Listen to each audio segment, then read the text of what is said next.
Telecom రంగంలో పెరిగిన recharge భారంతో బెంబెలెత్తుతున్న సామాన్య వినియోగదారుడికి కేంద్రం తీపి కబురు అందించింది. మొబైల్ డేటాతో పని లేకుండా కేవలం ఫోన్ కాల్స్ మాట్లాడుకునే వారికి ఇకపై భారీ ఊరట లభించనుంది.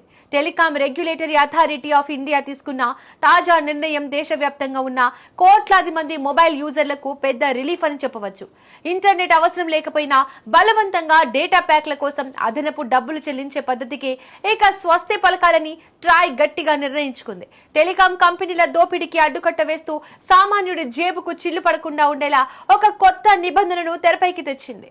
ప్రస్తుతం మార్కెట్ లో ఉన్న రీఛార్జ్ ప్లాన్లన్నీ దాదాపుగా డేటా ఆధారంగానే ఉంటున్నాయి. రోజుకు 1 GB లేదా 2 GB డేటా ఇస్తూ వినియోగదారుల నుంచి భారీ మొత్తంలో కంపెనీలు వసూలు చేస్తున్నాయి.